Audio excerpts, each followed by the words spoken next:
Grâce et merci pour ta bonté. Merci pour ta fidélité. Merci pour tes hauts faits. Merci de prendre le contrôle, la direction de toutes choses. Nos cœurs, nos pensées entre tes mains, au nom puissant de Jésus. Merci, Seigneur notre Dieu, notre roi, pour ta grâce. Tu es le Dieu vivant et grand. Au nom de Jésus. Amen.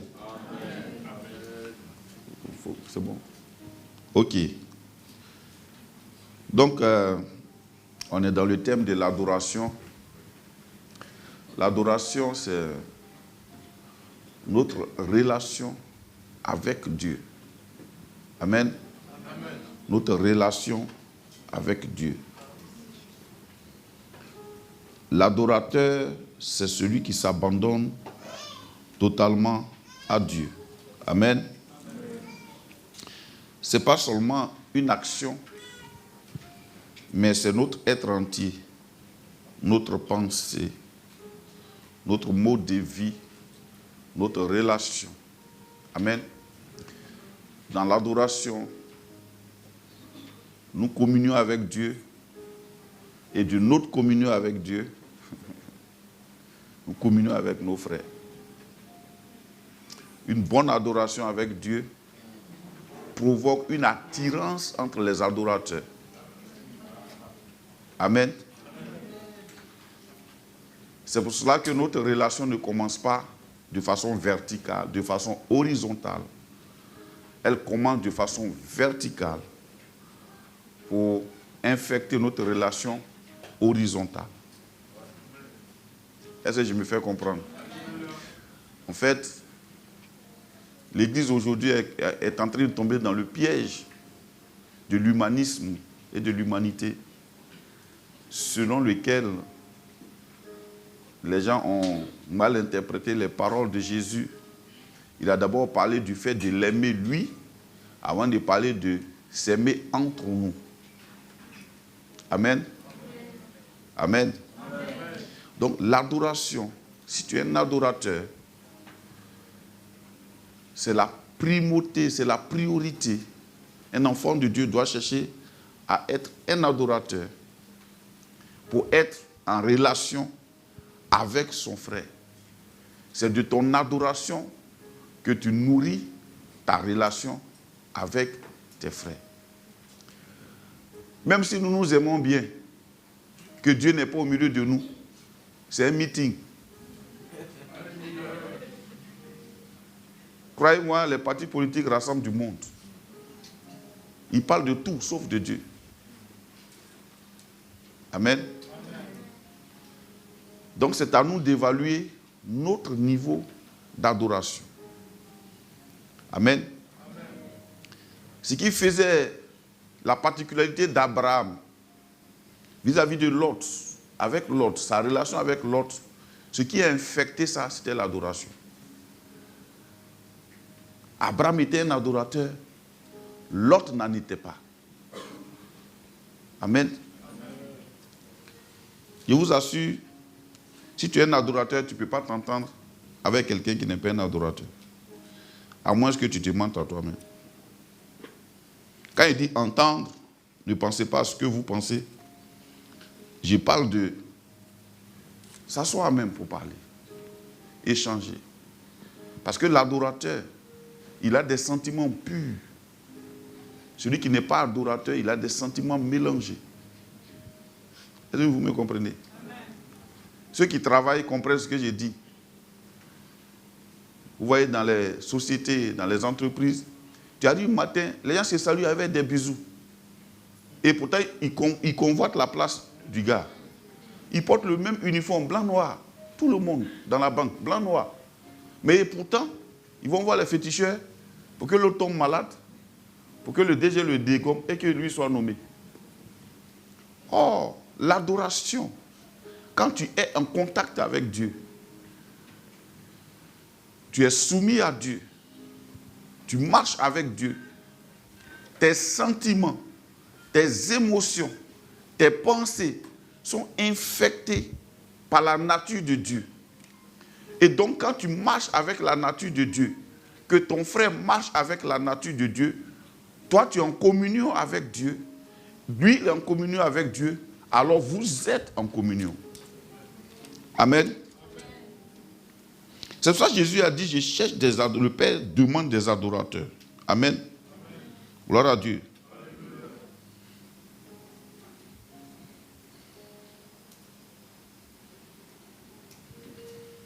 La dernière fois, le prophète nous a édifié, il nous a parlé de rendre parfaite l'adoration du Père. Pourquoi Ismaël a été chassé? Parce que lui, il ne pensait pas à l'adoration. Sa mère est une Égyptienne. Elle pense à tout sauf à l'adoration. Elle est issue d'un Dieu étranger. Donc elle a fabriqué un enfant qui est mélangé. Dis avec moi mélangé. Amen. Or, dans la nature de Dieu, il y a ce que nous avons aussi. Ce que tu as et qui peut enflammer ta relation, on appelle ça la jalousie. Il ne parle pas de la jalousie de la réussite de quelqu'un. Il parle de la jalousie en tant qu'époux ou épouse. Je ne crois pas que quelqu'un voudrait embrasser ta femme et tu serais content. Amen. Oh, Dieu est jaloux. Il ne partage pas. Il ne nous partage pas avec quelqu'un. Même pas avec nos parents. Jésus a dit, si quelqu'un veut me suivre, qu'il renonce à ses parents. Parole bizarre. Jésus. Ou bien c'est pas ça? C'est ça l'adoration. Voilà pourquoi l'adorateur est un sacrifié. Il n'a pas de vie. Amen. Il n'a pas de vie pour que sa vie soit privée. Amen. C'est quand tu en as que ça devient privé. Quand tu n'en as même pas, quelque chose qui n'existe pas, il n'y a pas son privé. Amen. Donc Isaac marche avec son père. J'ai fait un rappel de ce que le prophète nous a communiqué comme enseignement. Et il s'inquiète de l'absence de l'agneau. L'agneau, c'est le sacrifice. C'est le mouton qu'il fallait tuer pour que le sang de ce mouton-là et ce mouton soit brûlé totalement sur l'autel. C'est ce qu'on appelle l'holocauste. Il partait, il y a le fagot, le bois donc, il y a le couteau, il y a le feu, et il demande, mais où est l'agneau? Il était inquiet pour l'adoration. Il ne faut pas qu'on aille là-bas en vain. Alléluia. L'adoration commence dans notre cœur, par notre offrande. Quand on parle d'adoration, c'est pour ça que l'adoration n'est pas un chant. Le mouton là, que Isaac demandait, ça venait de la bergerie de qui? D'Abraham. Le mouton après lequel Isaac demandait devait sortir de la bergerie d'Abraham. C'est Abraham qui a réuni le fagot, le couteau, le feu, et il manque le mouton. Donc Isaac lui dit, ah, le vieux, il n'y a pas de mouton. Où est l'agneau? L'adoration donc, c'est ce que nous offrons à Dieu, en signe de soumission, en signe de reconnaissance, d'obéissance. Amen. Parce qu'il faut que Dieu règne sur nous. L'adoration, c'est quand Dieu règne sur nous. Amen. C'est pour cela, je sais que beaucoup de personnes sont inquiètes, soucieuses de leur relation entre eux, frères. L'Église a ses problèmes en général, l'Église partout. Amen. C'est pour cela que quand tu commences à ouvrir la bouche, tu commences à parler, mais tout le monde est comme ça. Il ne faut pas que tu dises quelque chose qui va blesser quelqu'un. Je te comprends. Alléluia. Alors, regardons donc notre relation entre nous. Premièrement, pour que cette relation soit parfaite selon Dieu, il faut que toi, tu sois un adorateur et que moi, je sois un adorateur. Amen. Je vais prendre un exemple simple. Vous pouvez être là avec des gens. Il y a un qui est Bété, il y a un qui est Baoulé, il y a un qui est Koulango. Et puis, il y a quelqu'un qui rentre. Et puis, on demande son nom. Il dit, il s'appelle Kwame Kofi. Tu vas voir tout de suite la réaction du Baoulé. Ah, frère, on dit quoi? Parce que c'est son frère. Amen. Ils ne sont pas devenus frères là. Ils sont frères par nature. Le Koulankopé dit, ah, ça va mon frère, il peut parler en français, tout, mais le Baoulé qui est là, quand ils vont parler, les deux vont se retirer. Ah, oh, tu sais. Ah, fini fin. Parce qu'ils sont frères. Déjà même, ils vont demander, ah, tu as oublié. Tu vois, ils vont commencer à parler. Est-ce que tu comprends Baoulé? Tu vois un peu, non? Et ils vont commencer à capter. Si c'est un Dida, s'il entend Dago, tu as dit, vous de la côte. Ils vont capter un peu. Parce qu'ils se retrouvent. Donc, notre relation en tant que chrétien, on devrait se retrouver. On ne devrait pas lutter. L'adoration est notre relation. C'est ce qu'on va voir. L'adoration, notre adoration et notre relation d'amour. Notre relation d'amour devient une relation naturelle, mais qui provient de notre relation verticale avec Dieu. Amen. On est en relation avec Dieu. Et à cause de notre relation avec Dieu, on est en relation avec les hommes. Amen. J'espère que je vais faire comprendre. Pour ne pas qu'on lutte, vous voyez, l'homme en général, il a des besoins. L'homme aime être aimé. Mais la personne qui nous a créés, c'est sa nature. Voilà pourquoi il a dit, aimez-moi d'abord. Celui qui ne m'aime pas, je ne l'aime pas. Vous avez jamais lu ça? Voilà. Voilà pourquoi il dit, lui, il est un Dieu jaloux. Ça veut dire que ce n'est pas comme un Dieu de tout où on peut adorer un peu ici, et puis après on va aller adorer un autre bois là-bas. Après on va dire non, il faut prendre le goli un peu, après à côté du goli, on met le masque, ouais. Après, non, Dieu lui n'est pas comme ça. Soit c'est lui, soit c'est autre chose. Donc la question principale, quelle est notre relation avec Dieu? Il y en a qui ont envie d'avoir la relation avec Dieu, une relation surchauffée à partir d'un moment. Ce qu'on appelle un programme dans les églises. Ne soyez pas des chrétiens de programme. Avec le dimanche, on vient, on prie. Oh, et puis, ça m'a fait du bien. Je me suis réveillé. Mais pourquoi tu viens mort? Tu devais venir ici réveillé. Pourquoi tu viens mort? Où as-tu passé tous les 6 jours? Qu'est-ce que tu faisais? Pourquoi tu es froid?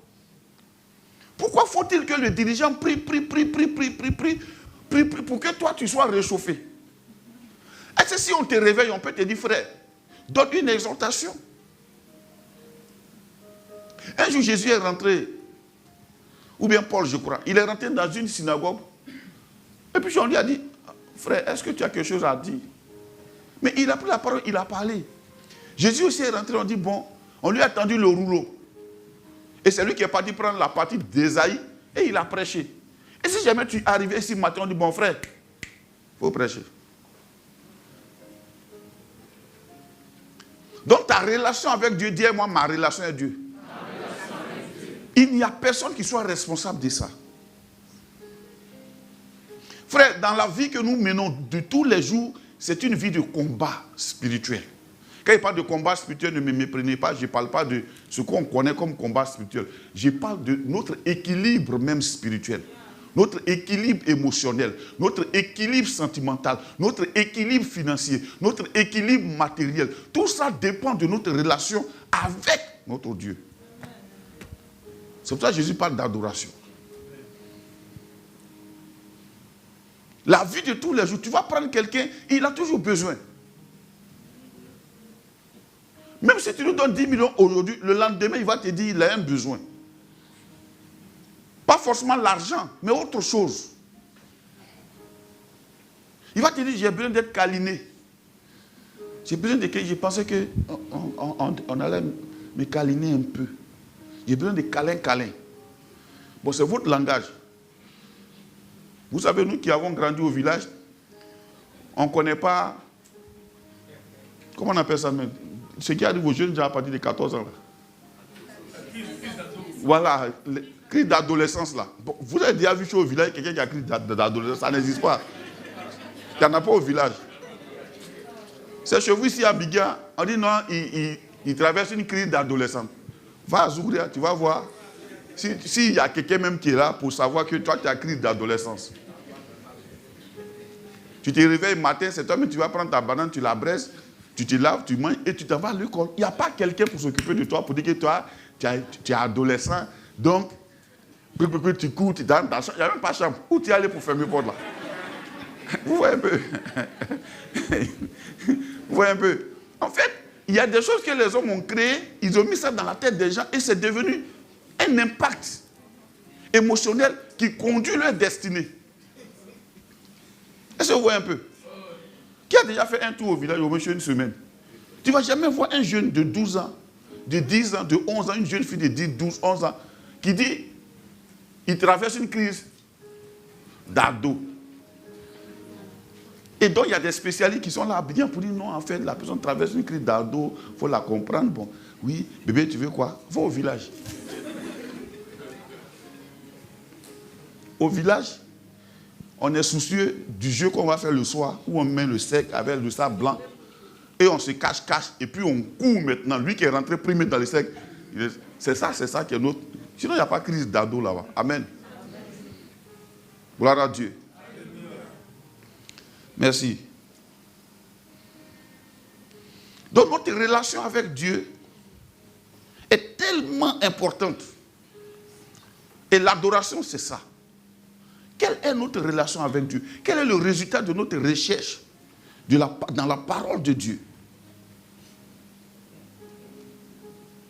Qu'est-ce que Dieu nous dit tous les jours?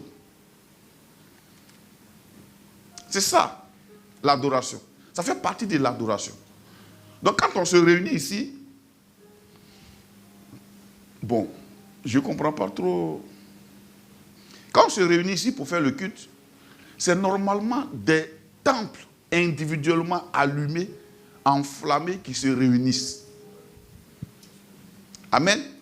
Des personnes qui ont une relation verticale avec Dieu, qui se rencontrent pour allumer une relation horizontale avec Dieu. Gloire à Jésus.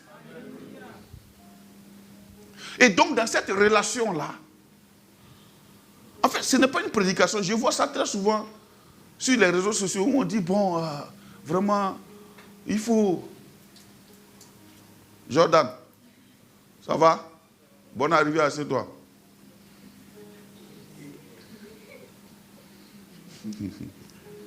Alléluia. Donc, dans notre relation, on a une relation avec Dieu à la maison qui bouillonne. Et quand on se croise, on vit avec, en bon français, on appelle ça une expectative, non, c'est ça? Un espoir. On vit avec quelque chose où tu as envie de venir voir le frère pour dire, ah frère, on dit quoi? Mais Dieu est bon. Et puis lui aussi, je te dis, mais je dis que la dernière fois, tu as vu le message là, tu as vu ça? Non, j'ai dit Jésus est fort. Je te dis, il est fort. Et quand tu arrives avec tout ce bouillonnement, tu arrives là, tu trouves un frère. Bonjour. On a trop de problèmes, frère. Tu sais, les gens, quand ils ont des problèmes, je ne dis pas des gens du monde, hein, ils cherchent une situation pour se faire du bien. Or, nous, on a déjà la situation avant le problème même. On a la solution qui est Jésus avant le problème. Donc, quand le problème vient, le problème te trouve dans la solution qui est Jésus. Donc, le problème même est découragé. Donc, toi, tu fais comment pour aller le chercher? Le problème prend la route, il s'en va. Et puis toi, tu cours. Non, viens. En fait, donc c'est ça la relation. C'est deux adorateurs qui se réunissent en communion et qui enflamment une relation, leur relation personnelle avec Dieu, qui devient, tu vois, ça infecte. Et ils sont déjà infectés. Donc ça infecte leur environnement. Quelqu'un rentre net, il dit, ah, on n'a jamais vu quand Paul parlait des dons. Il dit, faites comme ça, de telle sorte si quelqu'un vient de Dieu, quand il rentre net, il témoigne que Dieu est au milieu de vous.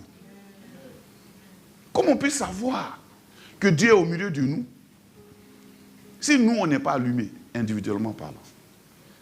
Amen. C'est quoi l'adoration n'est pas une musique. Ce n'est pas un chant.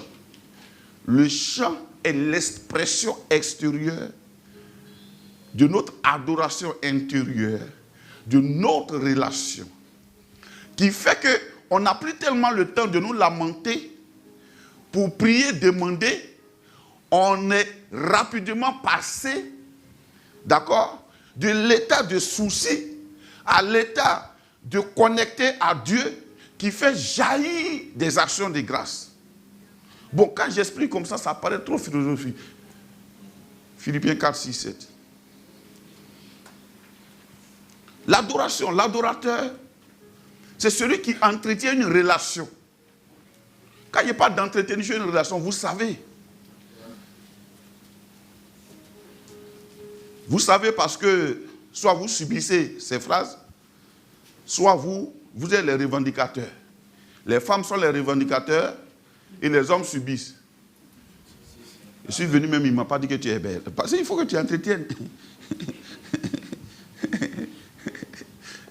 Ouais, amen. Il faut que tu donnes la fleur. Est-ce qu'on peut s'entraîner comme ça? Fleur. Fleur.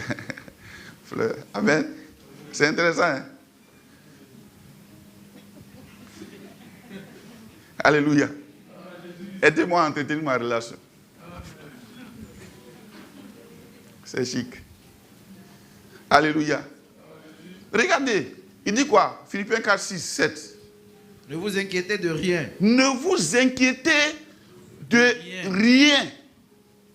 Oui. Mais en toute chose, quelle que soit la chose, faites connaître vos besoins à Dieu. Faites connaître vos besoins à Dieu par des prières et des supplications. Par des prières et des supplications. Avec des actions de grâce. Avec des actions de grâce. Et la paix de Dieu. Et la paix de Dieu. Qui surpasse toute intelligence. Qui surpasse toute intelligence. Gardera vos cœurs. Gardera vos cœurs. Et vos pensées. Et vos pensées. En Jésus-Christ. En Jésus-Christ. Ce verset veut dire quoi? Les angoisses, les soucis, les inquiétudes, ce sont des alertes pour dire va dans la présence de Dieu. Va entretenir ta relation avec Dieu. C'est pour te dire ta relation avec Dieu est en train de se refroidir. Cours vite. Une fois que tu y arrives, que tu les exposes devant la face de Dieu, tes besoins, tes inquiétudes, tes soucis, la Bible ne dit pas et tu seras exaucé. La Bible dit et la paix de Dieu qui surpasse toute intelligence.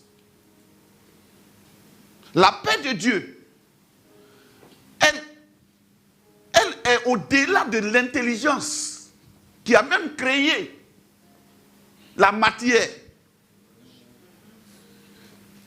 Elle est puissante, la paix de Dieu, parce que Dieu a créé le monde dans la paix, pas dans le conflit.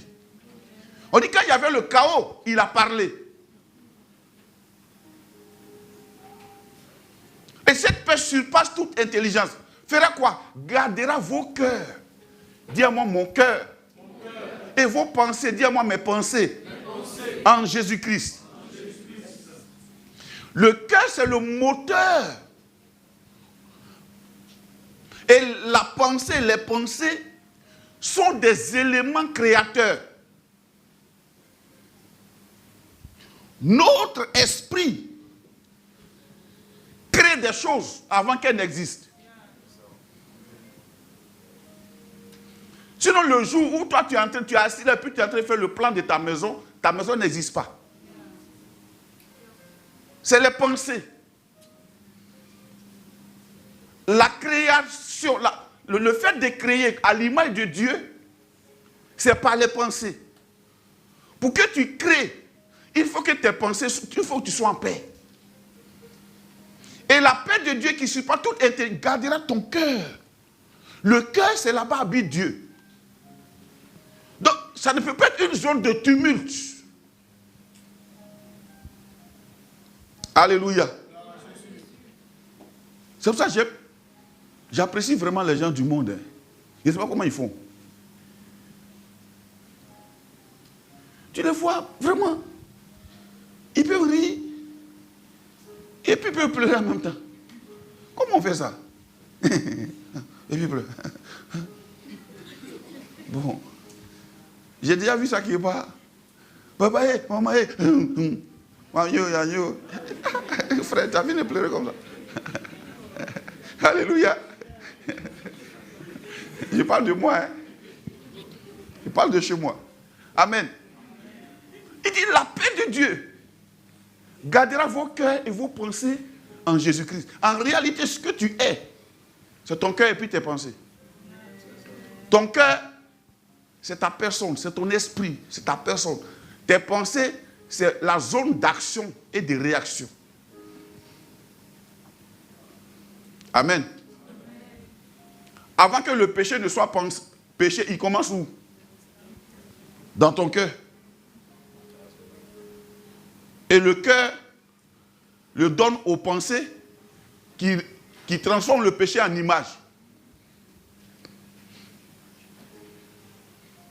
Donc le diable a créé directement les images pour te les présenter. Sinon, avant Facebook, avant tout ça, le péché vient, le diable met une idée dans ton cœur, l'idée se transforme par les pensées en images. Et tu es là, toi seul. Tu es dans un monde. Mais au lieu de créer le mal, quand tu es en paix avec Dieu, ton cœur est en paix, tes pensées sont en paix. Quand la paix de Dieu te remplit, tu crées les choses qui sont utiles au royaume. Alléluia. Est-ce qu'on se comprend?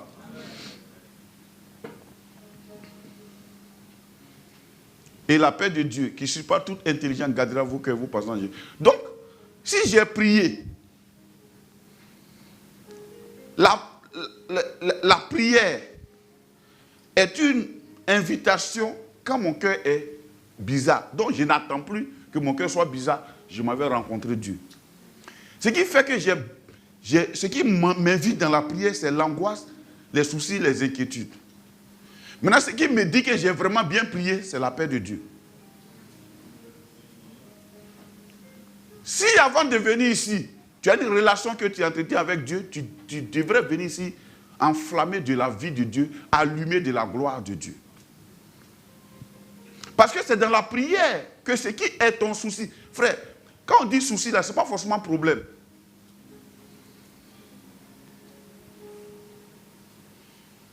Le souci peut être l'entretien, mais le souci peut venir à partir de l'entretien d'un acquis.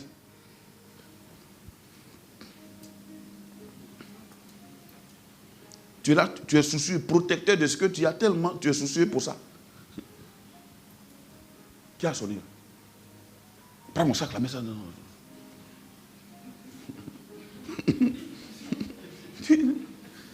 Tu dors et puis au milieu de la nuit, tu te réveilles. Et puis tu penses à ta voiture qui est dehors. J'espère qu'ils n'ont pas cassé les vitres. Sinon, ce n'est pas problème. À l'instant, tu n'as pas de problème. Mais juste l'entretien de ce que tu as. Je ne sais pas si ça vous arrive souvent.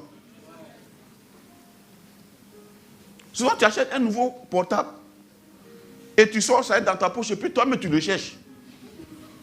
J'avais mis ça ici, mais où est le portable? Appelez dessus. Et puis tu t'appelles, ça y est dans ta poche. C'est quoi qui fait? En fait, c'est le souci. Sinon, ce n'est pas le problème. Le portable n'est pas tombé, il n'est pas perdu. Mais c'est le souci. On se comprend? Souvent aussi, tu as de l'argent. Tu as mis ça dans la peau d'un pantalon X. Et tu commences à chercher. Oh, moi, ça m'arrive beaucoup. Igor, le pantalon qu'il a porté hier, là. Igor, c'est pas... Comment Igor peut savoir quel pantalon il a porté hier? Igor, le pantalon qu'il a porté hier, là. J'ai mis l'argent dedans, non? Souvent, j'ai pris l'argent, là. Quand je suis rentré dans l'argent, j'ai mis dans le tiroir. Et dans ma tête, l'argent est toujours... Je n'ai même pas besoin de ça à l'instant où je demande ça. Mais juste le fait que mon idée est partie dessus, où j'ai mis l'argent là. Et puis ça devient un souci. Mais l'argent est là. On cherche, on tire le tiroir. Igor, c'est bon, ça y est.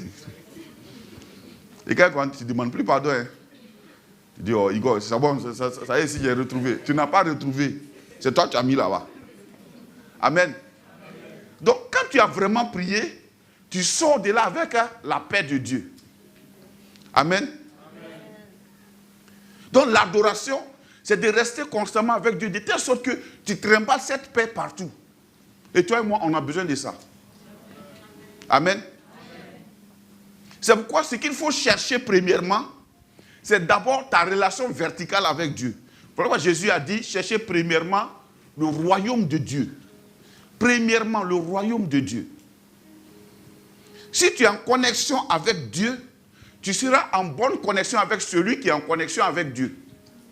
Je répète. Si tu es en connexion avec Dieu, tu ne seras pas forcément en connexion avec tout le monde. Tu seras en bonne relation avec celui qui est en connexion avec Dieu. Si quelqu'un n'est pas en connexion avec Dieu, il faut faire tous les efforts que tu veux. Vous ne serez jamais en connexion. Le contraire aussi est ça. Ne cherche pas à être en connexion avec quelqu'un qui est spirituel pendant que tu es charnel. 1 Jean 1. C'est bon? Donc vous qui avez les soucis là, les inquiétudes là, la solution c'est quoi? Hein? Faites connaître vos besoins à Dieu par des prières, des supplications, avec des actions de grâce. C'est-à-dire, souviens-toi au moins de ce qu'il a déjà fait hier de bon.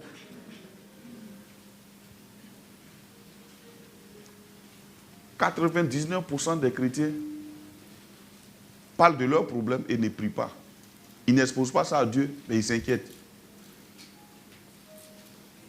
Oh, la prière dont il parle là, ce n'est pas les besoin là, tu connais, non? Seigneur, j'ai si besoin de ça. La plupart du temps, quand ça arrive à un certain niveau de pression là, tu parles précis et concis. Amen. 1 Jean 1. 1 Jean 1. Après verset 5. La nouvelle que nous avons apprise de lui. La nouvelle que nous avons apprise de lui. Et que nous vous annonçons. Et que nous vous annonçons. C'est que Dieu est lumière. Dieu est lumière. Dieu est lumière. Oui. Et qu'il n'y a point en lui de ténèbres. Et qu'il n'y a point en lui de ténèbres. On continue. Si nous disons que nous sommes en communion avec lui. Si nous disons que nous sommes en communion avec lui. Et que nous marchions dans les ténèbres. Et que nous marchions dans les ténèbres. Nous mentons. Nous mentons. Et nous ne pratiquons pas la vérité. Et nous ne pratiquons pas la vérité. Ce verset veut dire quoi? Ça ne veut pas dire... Il faut marcher dans la lumière pour prouver que tu es en communion avec lui. C'est pas ce qu'il dit. Il dit, si nous disons que nous sommes en communion avec lui et que nous marchions dans les ténèbres, nous mentons. Ça veut dire quoi? Ça veut dire, si nous sommes en communion avec lui, la lumière est une conséquence. La lumière n'est pas notre fait. La lumière est la conséquence du fait que nous soyons en communion avec lui. Je ne sais pas si je parle à quelqu'un. Est-ce que je comprends? Si nous sommes en communion avec lui, automatiquement, nous marcherons dans la lumière. Bon, verset suivant, parce que ce n'est pas encore bien compris. Voilà. Mais, si nous marchons dans la lumière, si nous marchons dans la lumière, comme il est lui-même dans la lumière, nous sommes mutuellement en communion. Oui. Et le sang de Jésus, son Fils, nous purifie de tout péché. Bien. Ça veut dire quoi? Ça ne veut pas dire qu'il faut d'abord commencer à marcher dans la lumière pour que tu sois en communion avec lui. C'est pas ce qu'il dit. Il dit, quand tu es en communion avec lui, tu ne peux marcher que dans la lumière. Si tu es en communion avec lui, tu ne peux marcher que dans la lumière. Donc, ce qu'il demande aux chrétiens de chercher, ce n'est pas la lumière. Il dit Dieu est lumière. Mais il dit de chercher à rentrer en communion avec Dieu. Et donc, nous allons marcher dans la lumière. Comment je peux aimer quelqu'un sans être en contact avec celui qui s'appelle amour? Si je dis que j'aime et que je ne suis pas en contact avec l'amour lui-même, ce que je manifeste là, ce n'est pas amour de Dieu. Hein? Amour de Dieu a sa définition, non? 1 Corinthiens 13. L'amour est patient. Patient. L'amour est patient. Toi, tu es pressé d'avoir un hélicoptère. L'amour est patient. L'amour est quoi? Patient. Tu es pressé de te marier comme ça. Toi-même, tu t'es défini une limite. Si dépasse ça, ce n'est pas bon. L'amour est patient. L'amour est patient. On met tellement dans l'impatience qu'on marche avec notre âge. On dit à tout le monde, avant on ne voulait pas qu'on dise notre âge parce qu'on voulait aller vite. Maintenant, quand on est allé vite, arrivé un moment, nous-mêmes on dit notre âge à tout le monde maintenant. Papa disait avant, tu as 20 ans. Tu dis, ah, on ne dit pas ça à papa. Maintenant, c'est toi qui viens dire à papa, papa, j'ai 30 ans. Hein. Aïe. Pourquoi? À cause de l'impatience. Vous voyez un peu, non? L'amour est patient. Donc quand tu es en communion avec Dieu, tu bénéficies de cette vertu. Tu la saisis. Amen. Notre adoration nous donne la nature de Dieu. Regardez Abel et Caïn. Caïn n'était pas un adorateur. Ce n'est pas ce qu'il a offert qui est un problème.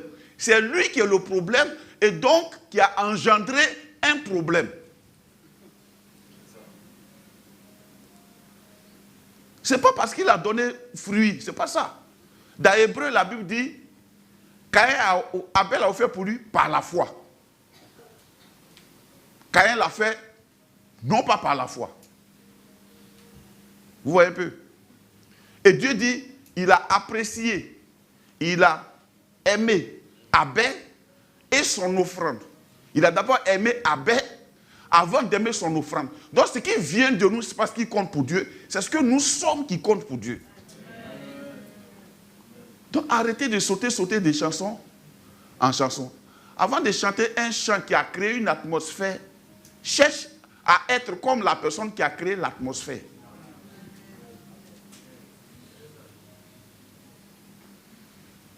Est-ce que je comprends? C'est pour ça que tu peux mettre un chant dans ta voiture. Premier jour, deuxième jour, ça crée une atmosphère, puis après, ça ne dit plus rien. Pourquoi? Parce que tu as surqué, tu es passé à autre chose. Ou bien il y a des chansons qui sont pour un moment. Ça, c'est les chansons de l'événement. Ce n'est pas une adoration. Mais regardez, il y a des chants, on chante, ça a été écrit en 1820. Ça traverse le temps. Alléluia. Alléluia.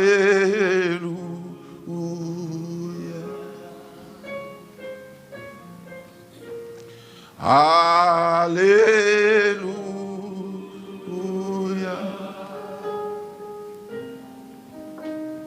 Alléluia. Cette chanson qui est un mot,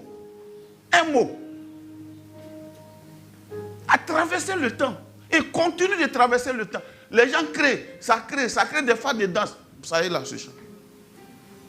Parce que c'est venu de la relation, de la communion avec celui qui est le premier adorateur lui-même. Alléluia. Donc, non, pardon, il faut mettre un genre là. Amen.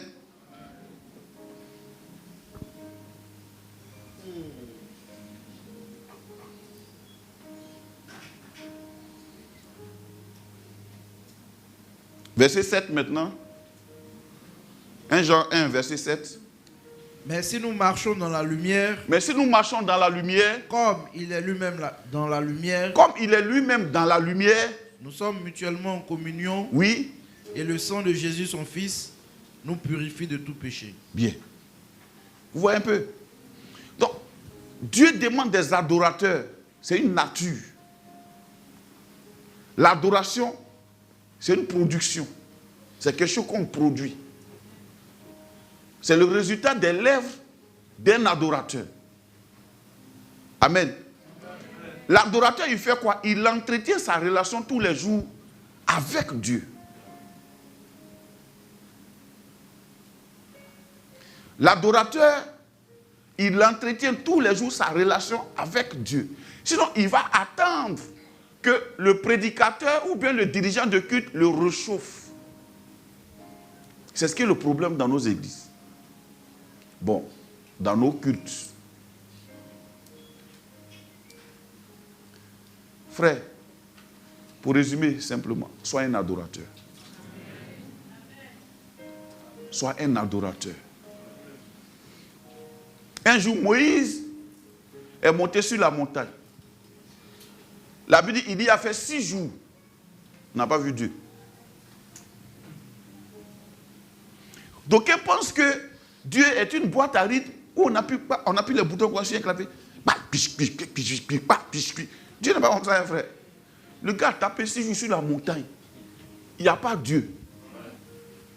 7e jour, Dieu est descendu. Imagine s'il était sorti le 3e jour, il sort sans Dieu. S'il était sorti le 4e jour, il sort sans Dieu.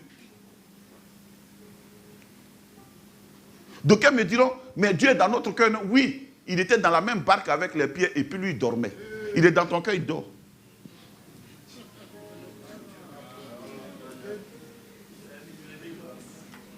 Tu vois, la nouvelle alliance mal comprise fait que les gens pensent qu'ils peuvent se lever d'un truc comme ça où ils ont dansé dans un bon matin, Dieu est là. Non, hein, mon frère. Il est dans notre cœur, c'est son palais. Notre cœur est devenu Sion pour lui. Mais Sion était bâti sur une montagne. On partait à Sion, on montait. Psaume 133, on montait. Montons à Sion, montait.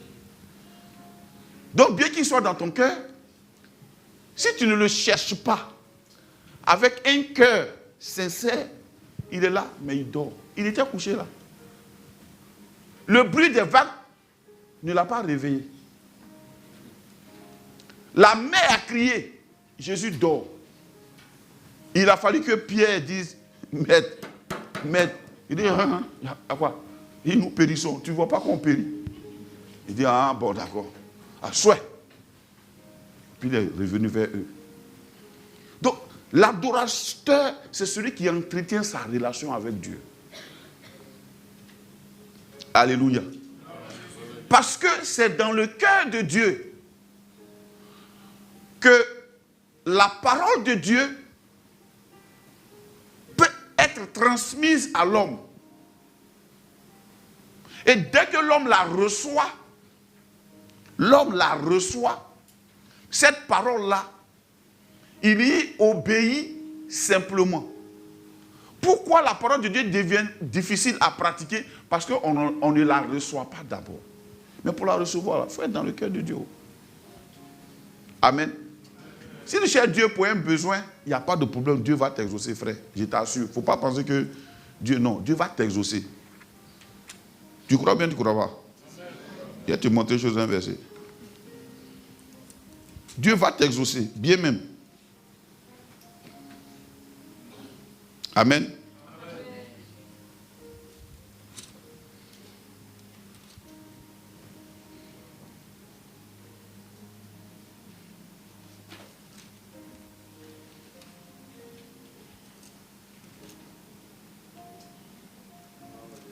Alléluia. La Bible dit, il a montré aux enfants d'Israël les œuvres. Mais à Moïse, il a montré ses voies. Psaume 103. Amen. Est-ce qu'on se comprend?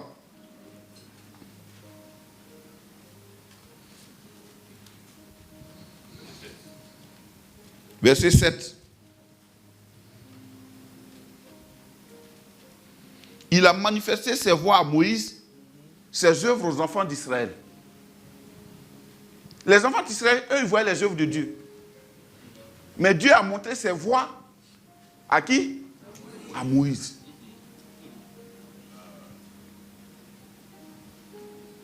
Entre voies, c'est-à-dire par où Dieu passe, Les sentiers de Dieu. C'est ce dans quoi Dieu est. Voir Dieu faire. Et puis, le résultat de ce que Dieu a fait. Tu choisis quoi? En fait, quand Jésus est venu, il a fait la même chose. Il a multiplié 5 pains et 2 poissons. Il a donné aux gens, ils ont mangé. Ils étaient là, ils ont mangé. Ils ont été guéris et ils ont mangé. Mais ils n'ont jamais expérimenté la marche sur l'eau. Gloire à Jésus. Donc, ta relation avec Dieu, tu dois pouvoir l'entretenir. D'abord, la chercher. Chercher Dieu. Chercher Dieu. Je répète, chercher Dieu. Dis-moi, je dois chercher Dieu. Je dois chercher Dieu.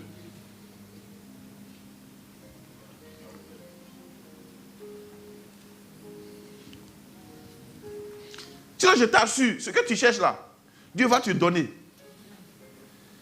Dieu peut te donner tout sans lui-même. Ce soir, Moïse a dit, si tu ne vas pas à nous, ne nous fais pas monter d'ici. Sinon, il pouvait partir, Dieu pouvait les orienter pour dire, si tu passes là, tu es arrivé. Je vous assure, il y a des choses qui ne donnent pas équilibre. Sans Dieu, il n'y a pas équilibre. Je vous assure, sans Dieu, il n'y a pas équilibre. Alléluia.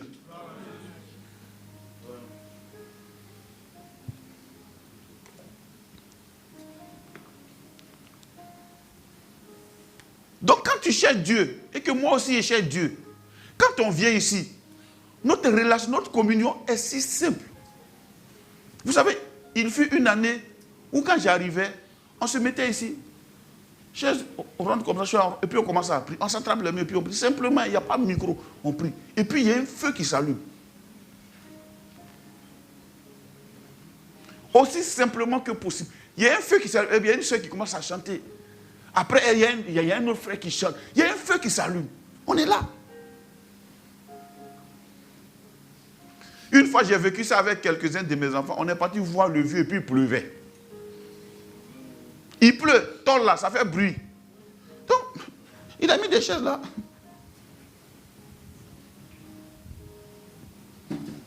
Et puis on s'est assis. Et puis il est comme ça. On a commencé. Merci. On va dire merci à Dieu. On a commencé. C'est qui s'est allumé là? Pourquoi?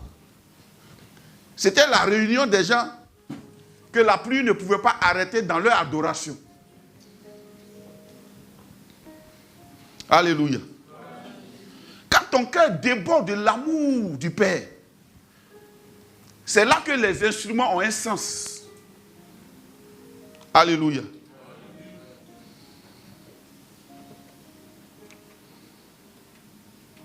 Donc, sois un adorateur. Pour résumer ce thème-là, sois un adorateur. C'est-à-dire, Paulette, soit, le mot un peu fort, soit vrai.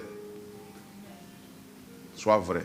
Quand quelqu'un est vrai, là, quand lui-même il n'est pas équilibré, il sait. Quand il parle de l'équilibre, là, je ne parle pas de non, on ne m'aime pas, je ne parle pas de ça. Je parle de la présence de Dieu. Quand tu sais que cette semaine-là, tu n'as pas vraiment cherché Dieu, tu sais.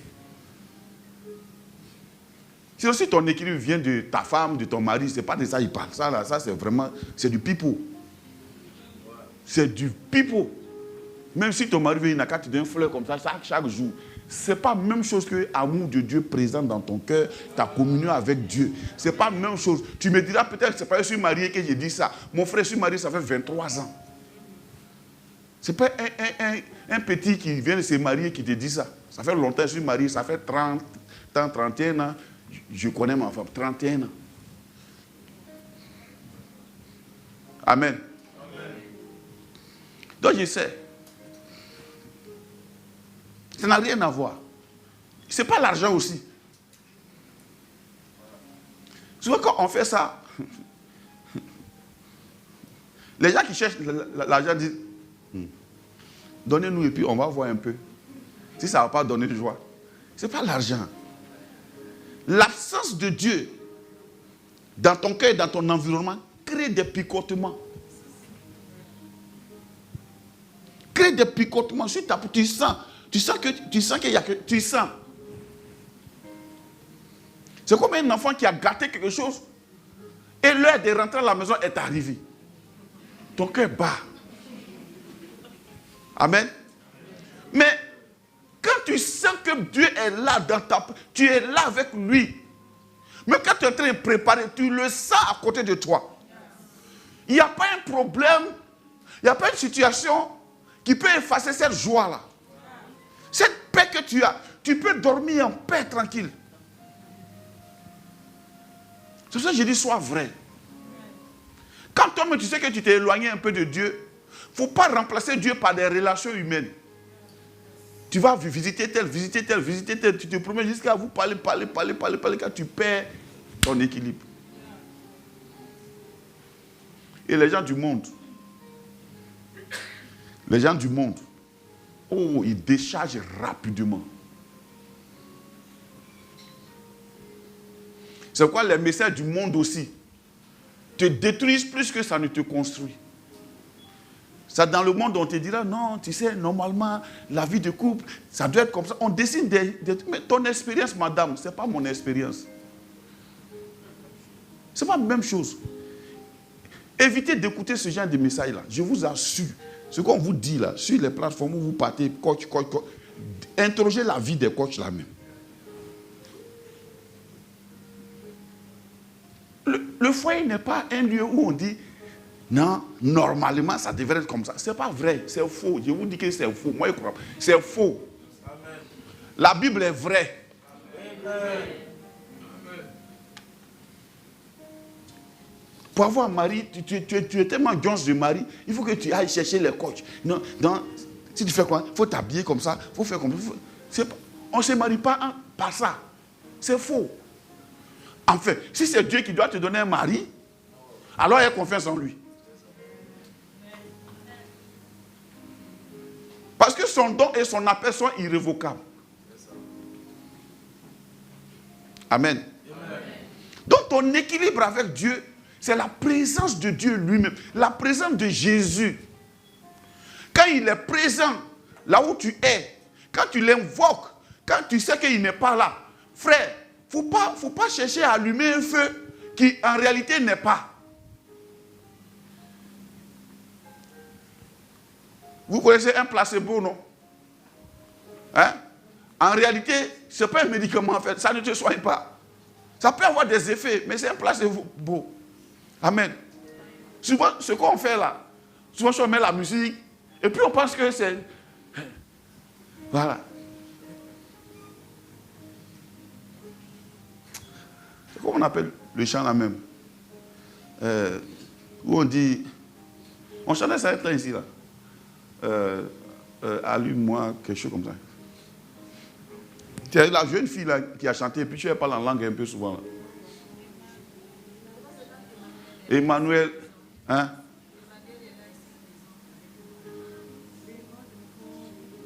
Voilà.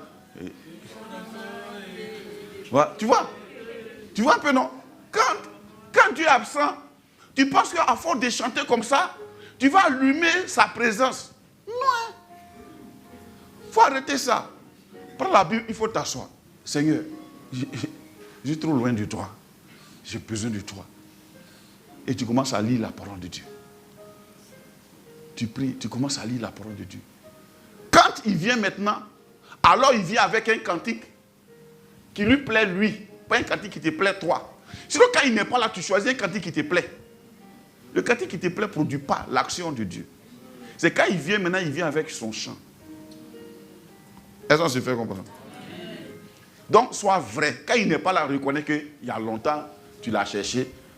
Prends ta Bible, fais une petite retraite de 2 heures. Amen. Assieds-toi, prie.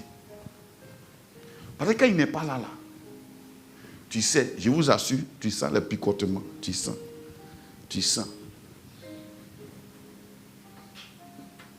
Tu peux même chercher amour des hommes. Ça nous arrive, nous tous. Mais sois vrai. Après, il faut te dire, non, ce n'est pas les hommes. C'est moi, je suis loin de Dieu. Et puis tu commences à le chercher. Et il va se présenter. Et quand il se présente, ce que ça fait, c'est que, il est là. Waouh. C'est-à-dire, tu étais inquiet du fait qu'il ne soit plus là. Or, en fait, ce n'est pas lui qui s'est déplacé, c'est toi qui t'es déplacé. Tu t'es éloigné de lui, donc tu sens qu'il n'est pas là. Or, c'est toi qui t'es là, tu reviens. C'est tout. Dis-moi la présence de Dieu. C'est la vie de l'adorateur. Dis-moi la présence de Dieu. C'est la vie de l'adorateur. Alléluia. C'est comme un moment donné, le culte peut commencer, une mission peut commencer dans le feu. Les chrétiens croient que ça va continuer comme ça. Non. Non. Il va arriver un moment donné où il faut faire asseoir les gens dans la parole. Quand cette période arrive, les gens veulent reproduire les choses du passé. Mais ce n'est pas tous les jours le caillou sort l'eau. Ils marchent, il y a des moments ils trouvent des torrents un peu, ils boivent, et puis ils continuent. Il y a des moments il n'y a pas l'eau, et puis l'eau sort du rocher. Comme l'eau est sortie du rocher, ils veulent que tous les jours l'eau sorte du rocher. Ce n'est pas comme ça. Hein? Il peut arriver un moment aussi où on ne sera pas toujours bouillonnant. C'est la période où on prend la parole de Dieu. Frère, il y en a qui disent, quand tu prends la Bible, tu as sommeil. C'est ce qui prouve que tu es loin de Dieu. Si la Bible n'est pas comme ça. La Bible n'est pas comme ça. La Bible n'est pas un somnifère. Quand tu prends la Bible, que tu commences à dormir, ça veut dire que tu es loin. Et quand tu es loin, il y a aussi des présences autour de toi. Pas en toi, mais autour de toi. Et ces présences-là n'aiment pas la parole de Dieu. Donc elles vont faire quoi? Elles vont te faire dormir. Ce n'est pas Dieu. Ce n'est pas la Bible qui est un somnifère. Amen. Donc, sois vrai. Quand tu t'es éloigné de Dieu, tu dis, je me suis éloigné. Amen. Et puis tu reviens. Calmement et simplement. Tu prends la parole de Dieu, tu la lis et tu la médites. Frère, il y a des choses que Dieu va te dire par la bouche d'un homme de Dieu. Il y a des choses aussi, il va te dire de tes propres yeux. Tu vas lire. Tant que tu n'as pas lu, hein, vous êtes au couille. Parce que tu ne vas pas vivre aux dépens de la bouche des gens. Et si lui n'a pas médité, on fait quoi? C'est pour cela qu'il ne faut pas avoir l'habitude d'aller prendre des messages, couper, recouper des hommes de Dieu sur Internet et en faire toi ton message. Non, prends la Bible, lis. Quand tu médites, je vous donne un tuyau. Il y en a qui disent, je n'ai pas compris ça. Ce que tu n'as pas compris, ce n'est pas pour toi, saute. Il faut continuer de lire. Ce que tu as compris là, c'est la portion que Dieu t'a servi. Amen. Ce que tu as compris là, c'est la portion que Dieu t'a servi.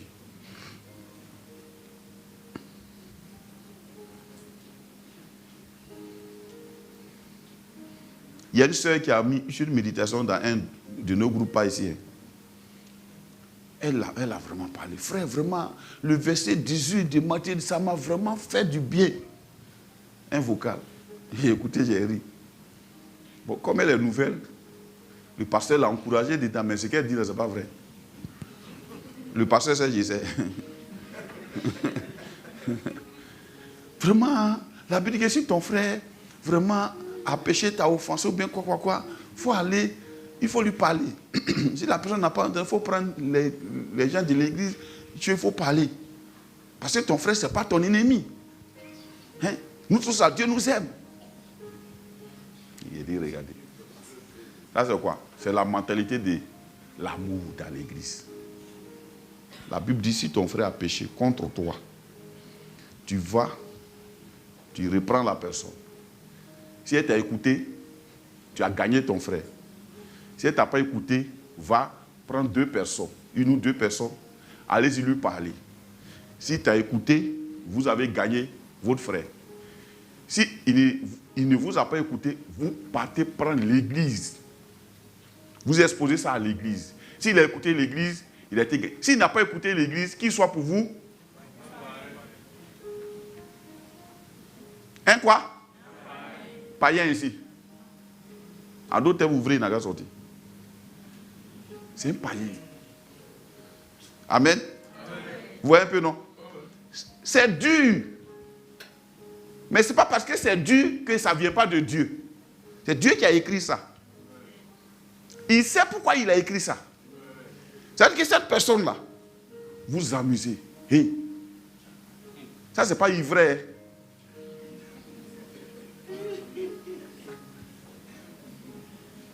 C'est ça aussi, l'adoration.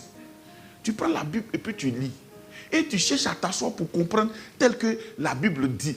Parce que quand on va méditer avec une idée préconçue. Est-ce qu'on se comprend? Idée préconçue, c'est ce que je vais toucher un peu, puis on va finir. Idée préconçue là. Je vais vous toucher une autre idée. Cette histoire d'amour. Galates 2. Ça a tellement été mal enseigné que les gens, ils prennent ça, voilà, ça c'est vrai. Pasteur, c'est ça même. C'est des gens qui ont quitté le monde, ils sont arrivés à l'église. Comme l'église, souvent, il y a des chrétiens naïfs, ils sont encore charnels. Donc, on les prend dans ça. Galates 2.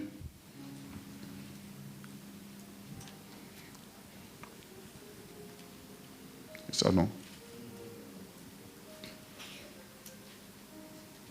Non, pardonnez, je suis en train de vous tromper là.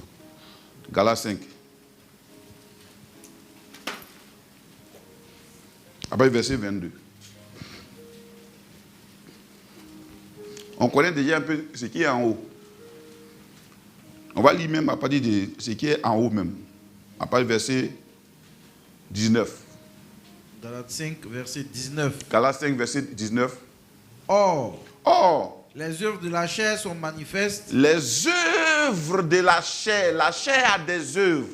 Imagine, tu t'assois, et puis toi seul, tu es à la maison. Oh, c'est les œuvres de la chair qui t'ont éloigné de Dieu. Donc quand tu vas t'asseoir, puis tu vas tomber sur ça, tu vas commencer à méditer, il va avoir un résultat. Les œuvres de la chair sont manifestes. Dans d'autres versions, on dit évidentes. Ce sont quoi? L'impudicité. Bon, qui a dit ça? Qui vient de dire ce qu'on est en train de lire là? Hein? Qui a dit? C'est Dieu. C'est Dieu qui est en train de parler. Ce n'est pas le pasteur. Mais si moi je te dis l'impudicité n'est pas bon, Dieu dit de ne pas juger. Bon.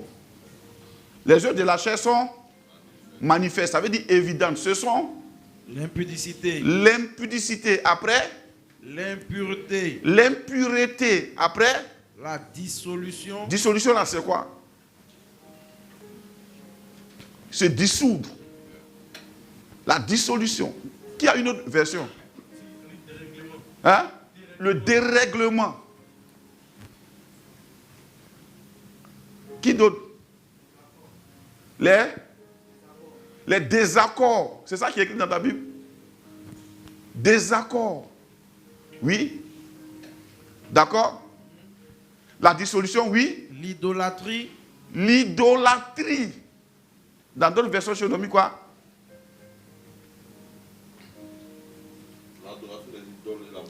L'adoration des idoles et de la magie. Amen. L'adoration des idoles et de la magie. Et quand tu apprends le mot idolâtrie, dans d'autres versions, on dit l'amour de l'argent est une idolâtrie. Je suis en train de méditer, Dieu est en train de me parler. Quand vous ne comprenez pas un mot, tapez dans votre Bible là, les trucs là, et puis ça va vous amener dans d'autres versions, dans d'autres évangiles, même dans d'autres livres. Parce que idolâtrie comme ça, on dit ici l'adoration des choses, ainsi de suite. Mais l'argent, on dit l'amour de l'argent, c'est une idolâtrie.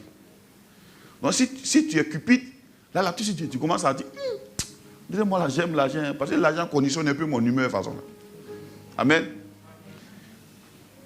La magie, oui.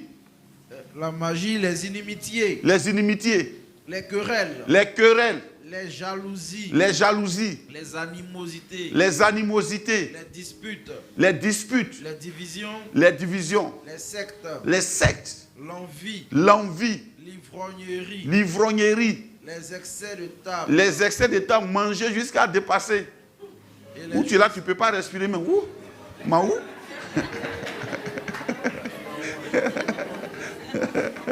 Hein? On dit quoi?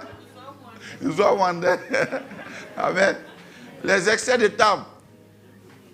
Et les choses semblables. Je vous dis d'avance, oui. Je vous dis d'avance, comme je l'ai déjà dit, Oui. que ceux qui commettent de telles choses Oui. n'hériteront point le royaume de Dieu. N'hériteront point le royaume de Dieu. Ça veut dire qu'ils ne vont pas recevoir leur héritage du royaume de Dieu.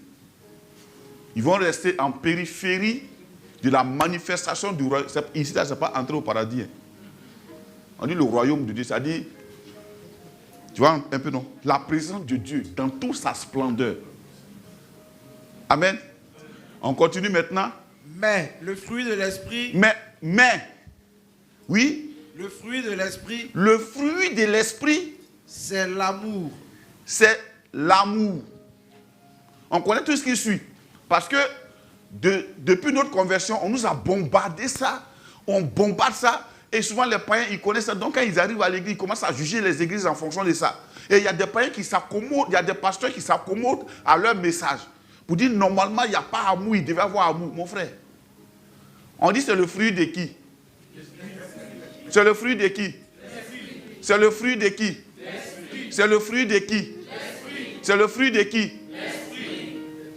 Et ce n'est pas le fruit d'un homme, même pas d'un chrétien. Donc si on te demande ça, on est en train de te demander l'impossible. Do you understand? Ce n'est pas ton fruit, ni mon fruit. Ce n'est pas ma nature. On ne parle pas de ma nature, ni de ta nature. On dit, c'est le fruit de l'esprit. Donc, si quelqu'un s'appuie sur ça, et puis dit non, normalement, c'est l'amour, la joie, la paix, la patience, la bonté. Sois patient avec moi. Mon frère, mon frère, on dit c'est l'esprit. La bonté, la bénignité, la fidélité, la douceur, la tempérance, on continue. La loi n'est pas contre ces choses. Ça veut dire quoi? En d'autres termes, le chrétien, quand il se donne sa vie à Jésus, de sa méditation, de sa connexion, de sa communion, de son adoration, il est rempli du Saint-Esprit. Et quand il est rempli du Saint-Esprit, l'Esprit grandit en lui et l'Esprit, comme un arbre, à un moment donné, produit des fruits. Quand on vient, il est mort, lui, il est effacé, lui, il n'existe plus. C'est le fruit maintenant de l'Esprit, on voit. Do you understand? Si tu prends ça pour en faire un postulat sur lequel toi tu es assis, oh là, Dieu est en train de nous parler à nous tous pour dire croissez jusqu'à arriver à un niveau d'adoration où vous n'existez plus. Frère, je peux me mettre derrière ce micro, chanter, puis tu ne me verras même pas. Quand on arrive à ce niveau d'adoration, on voit l'esprit. On ne voit plus la personne. Merci. Amen. Le Saint-Esprit est si doux. Il est si merveilleux que quand tu es rempli de lui, il est aussi si fort qu'on ne peut pas t'effrayer. Il est si magnifique que sa présence apporte la douceur. Quand tu es rempli de lui, il grandit en toi, ça devient une habitude. Il grandit en toi et il produit des fruits. C'est son fruit. Et c'est un seul fruit qui contient beaucoup d'éléments à la fois. On ne peut pas entretenir quelqu'un pour être comme ça. C'est le Saint-Esprit. Voilà pourquoi nous, notre rôle en tant que pasteur, on dit pour l'édification du corps de Christ. Il a donné les uns comme apôtre, pasteur, prophète, pour faire quoi? Pour le perfectionnement des saints. Donc nous, on est là pour vous perfectionner, pour que le Saint-Esprit, remplisse votre vie et notre vie aussi, de telle sorte, étant inondé de l'Esprit de Dieu, quand Quand on nous presse, c'est le fruit de l'esprit qu'on voit. Ça là, mon frère, ce n'est pas un jour. C'est tous les jours que tu t'entretiens. Quand vous lisez Actes des Apôtres, ils ont commencé par le feu de l'esprit. À un moment donné, l'esprit ayant rempli chacun d'eux, tout ce qui était dans leurs mains a commencé à tomber. Ils ont commencé à faire des offrandes folles, au point que des gens vendaient leurs biens. Souvent quand on dit ça, tu ne peux pas dire à quelqu'un d'aller vendre sa maison, hein, mon frère. On va t'arrêter comme escroc. Amen. Mais ceux qui vendaient leurs biens là, ils étaient tellement remplis du Saint-Esprit qu'ils ne vivaient que pour lui. Et donc il y a quelqu'un au milieu d'eux qui a voulu imiter ça. Ananias et Saphira. Ils ont voulu qu'on parle d'eux aussi. Sans être remplis du Saint-Esprit, ils ont voulu imiter le fruit de l'Esprit. C'est dangereux de faire semblant d'eux. Quand ils sont venus net, Pierre rempli du Saint-Esprit a posé la question à M. Ananias. Monsieur, ce que tu viens de dire, ça vient d'où? Non, j'ai vendu ma maison, c'est le prix. Il dit, tu es sûr? Il dit, oui. Et si tu n'avais pas vendu la maison, est-ce que ce n'était pas à toi? Si. Bon, quand même tu as vendu le prix, là, ce n'est pas à toi. Il dit, pourquoi tu mens au Saint-Esprit? Regarde ce que Pierre dit. Pourquoi tu as menti au Saint-Esprit? Il n'a pas dit pourquoi tu m'as menti. Pourquoi tu as menti au Saint-Esprit? Frère, ça est dans la Bible, la partie là. Quand on parle de ça, ne soyez pas tristes. Pourquoi tu mens au Saint-Esprit? La Bible dit, il est tombé là, il est mort. On était déjà dans la nouvelle alliance. En plein dans la nouvelle alliance. À 15 heures, sa femme arrive. C'est Jésus qui vit en... Eux, ils continuent à culte. Du matin qu'à 15 heures, ils sont là. Elle arrive, elle rentre dans la loin. C'est Jésus qui vit en... Elle a déjà envoyé son mari pour dire, va parler de nous. Moi, je suis derrière. Tu sais, quand tu as donné là, ça te donne tellement une assurance. C'est Jésus qui vit en moi. En moi. Puis elle dit, oh, stop. Madame, tu danses bien, mais viens ici. Ton mari et toi là, ce que vous avez fait là, est-ce que c'est comme ça? Elle dit oui. On a vendu notre maison, c'est tout le prix même qu'on a envoyé. Il dit, comment vous êtes accordés, vous deux, pour mentir au Saint-Esprit? Alléluia. Donc, ce qu'on nous demande souvent de manifester là, ce n'est pas de notre ressort. On ne le peut pas. Ce qu'on doit nous demander, c'est le fait d'être rempli du Saint-Esprit. C'est ce qu'on doit entretenir, c'est ce qu'on doit chercher. Une fois que le Saint-Esprit, là, quand il produit ça, c'est-à-dire, la personne devient confondue au Saint-Esprit.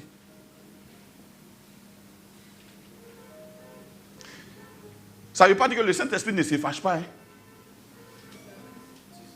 On dit il s'attriste. Quand tu es rempli du Saint-Esprit, il y a des petites choses, ça t'attriste. Il y a des gens, mais quand tu les reçois, tu es attristé. Parce que le Saint-Esprit est attristé en toi. Donc, c'est le fruit de l'Esprit. On lit ensemble le fruit de l'Esprit. Donc, si quelqu'un veut manifester ça, c'est de chercher qui? Le Saint-Esprit, point. Le Saint-Esprit est une personne. Son absence fait que dans la nouvelle alliance, les chrétiens sont les plus ennuyés. Vous n'avez pas vu qu'on parle beaucoup? Il y a tellement d'enseignements qui inondent la toile partout. Tout le monde est devenu prédicateur. On ne sait même plus pour qui est vrai. On vient, on bombarde. Non, je vous dis, frère, les phrases bien conçues, ça n'a rien à voir avec le fruit de l'esprit. Quand tu viens, ta destinée, mon frère, on a trop entendu ça. Il faut changer de tempo, pardon. Destinée là, on a trop entendu ça. Hein? Destinée là, on a trop entendu ça. Souvent quand vous entendez trop un mot, allez-y chercher ça. Amen. Vous voyez, par exemple, le Fils rend parfait l'adoration du Père. Ça n'a rien à voir avec destinée, c'est sa vie. Vous voyez ce message-là? Mais partout où tu vois, non, si tu vois même, les enseignements sont maintenant centrés sur le mariage. Puis c'est ce que tout le monde cherche. Mariage est devenu comme Europe. Où ceux qui sont là-bas avertissent ceux qui ne sont pas encore là-bas. Et ceux qui ne sont pas là-bas cherchent à y aller. Vous voyez un peu?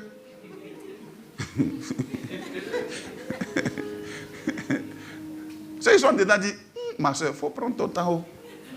Il dit, c'est parce que toi tu es marié que tu parles comme ça. Si Bengue est dur, laisse-nous, on va. Toi, tu fais quoi là-bas? Attends, on va arriver là-bas, on voit. Vous voyez un peu? Vous voyez un peu? Pourquoi ces thèmes-là sont devenus trucs? Mais parce que justement, on ne cherche pas la solution. La solution, ce n'est pas le problème du mariage. La solution, c'est le Saint-Esprit. Si quelqu'un est rempli de l'Esprit, il devient comme Paul. Il dit quoi? Ce n'est plus moi qui vis, mais c'est Christ qui vit en moi. Il peut donc manifester ça. Ne demandez pas ça à quelqu'un. Il ne peut pas produire ça. C'est le résultat du Saint-Esprit. Quand on dit fruit, ça veut dire qu'on compare le Saint-Esprit à un arbre. Pour qu'un arbre produise fruit, il faut qu'il ait grandi. Arriver à maturité, produire des fleurs. Les fleurs ne sont pas encore fruits. Quelquefois, c'est les fleurs qu'on voit. Ça, c'est fleurs. Ça, c'est encore fleur. Quand le fruit vient, le fruit devient nature, visible, réalité. Fleur, c'est beau, c'est joli. Fleur ne dure pas, ça va tomber. Tu achètes des poules, maman, quand une finie net, toi, tu fais comme ça. C'est parti. Ça nous arrive à nous. Chair de poule, ça nous arrive à nous. Ne te confie pas à chair de poule. Continue pour dépasser chair de poule pour arriver à fruit. Quand tu arrives à fruit, ça ne suffit pas parce qu'il y a des fruits, ça sort net et puis ça tombe. Il faut que le fruit arrive à maturité et puis après il mûrit. C'est là qu'il devient agréable. Sinon, il fait mal aux dents. Nous tous, on a maillé des mangues vertes, souvent pour essayer de tuer le truc, on met sel dedans. Vous connaissez ça? Ça, c'est pour ceux qui ont vécu. Sinon, vous les enfants de d'Abidjan, vous ne connaissez pas ça. C'est nous, on n'a rien à manger à midi. Là. On va cueillir mangue verte, puis on met dans sel. Puis on mange ça. Hein? Ceux qui ont crié d'adolescents, eux, ils ne connaissent pas ça.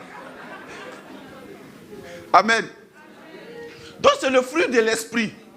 C'est le fruit de qui? Donc, il ne faut pas aller t'en vouloir pour ça. Si tu ne manifestes pas l'amour dont la Bible parle ici, là, il ne faut pas te tuer pour ça.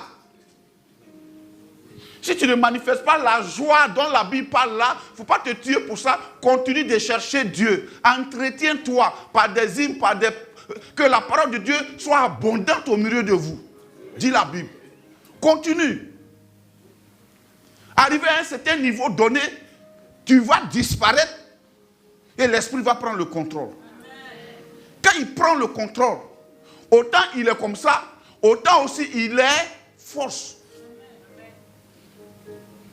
Paul dit quoi? Ce n'est pas un esprit de timidité que Dieu nous a donné, n'est-ce pas? Mais c'est un esprit de force et de sagesse. C'est aussi un esprit qui enseigne. Tu seras en train de lire la Bible aura un autre sens, une autre direction. Ça va te montrer les voies, ça va te montrer les éléments. Ce que tu as lu il y a longtemps, ça va commencer à se mettre en ordre dans ton esprit. Alléluia. C'est ça l'adoration. C'est aussi l'adoration. Donc si tu cherches les éléments qu'on a cités là, la fidélité, la douceur, souvent même là, mon frère, tu es d'un tempérament comme moi. Un jour, il y a un de mes amis, un frère même, il m'a soutenu quand on est arrivé ici. Vraiment, C'est avec lui, on a vu cette maison, on a visité la maison là ensemble. C'est lui qui m'a soutenu même dedans. Mais le monsieur, il est d'un calme olympien. Même quand il marche là, j'ai dit, sa démarche même, tout est doux sur lui comme ça. Hey. Tu vois, vous voyez Jacqueline, non? Pasteur de Yopougon là. Il y a des fois avant là, je me suis dit, Seigneur, vraiment, on dirait moi, je suis mauvais. Quand tu regardes Jacqueline jusqu'à, tu tombes et tu te mets en cause. Hey. Elle est douce. Elle est douce. Elle est douce. Mais moi, je ne suis pas doux. J'ai pleuré. Mais le Seigneur m'a dit, je t'aime comme ça. Cherche-moi seulement. Donc, mon frère dont j'ai parlé tout à l'heure, un jour, je suis allé chez lui et sa femme me dit, pasteur, il faut prier pour moi. Je dis, il y a quoi? Elle dit, oh, les gens me trouvent trop dur, vraiment c'est comme ça, c'est comme si. Et elle explique, tout ce qu'elle expliquait là, en fait c'est moi-même elle expliquait. Oh Dieu merci, Dieu m'avait déjà enseigné dessus. Quand elle a fini, j'ai dit, en fait, il a t'expliqué. Il dit, salue-moi. Quand elle m'a serré la main, il dit, sa paume était chaude. Il dit, tu es au plus. Elle dit, oui. Il dit, c'est ça, c'est ça. Tu es au plus. Elle dit, oui. Il dit, c'est ça.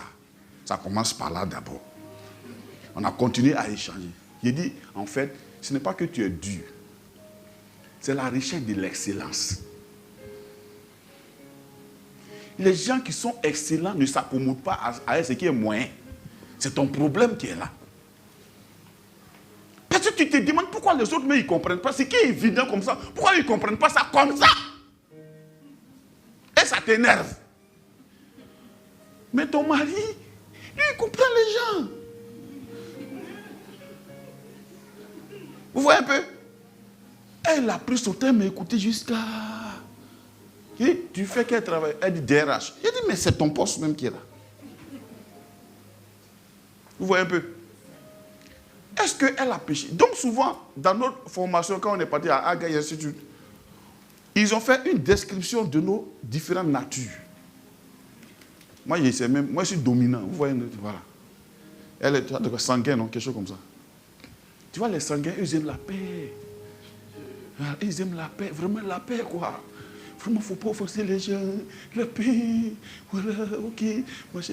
D'après mon papa, il dit, quand tu prends Michel et sa maman, tu leur confies une mission. Ils vont te faire ça avant le temps. Mais avec des blessés, des morts. Et puis la vieille rit maintenant. Et puis il rit, il se moque de nous maintenant. Quoi, il rit. Il y a des blessés, des morts, des gens vraiment estropiés, tout ça, machin. Mais mission là, ils vont faire ça propre pour te donner. Mais leur équipe est gâtée. Il y a des blessés, il y a des morts. Mais eux là, ils vont arriver à coup sûr. Mais avec toute l'équipe. Vous voyez un peu, non? Vous voyez un peu, non? Bon. C'est pour cela que Dieu nous a donné le Saint-Esprit. Pour que sa nature, lui, maintenant, quand on est rempli de lui, il produise son fruit. Maintenant, suppose que toi, tu es Michel. Déjà, même quand quelqu'un me marche et puis marche comme ça, même.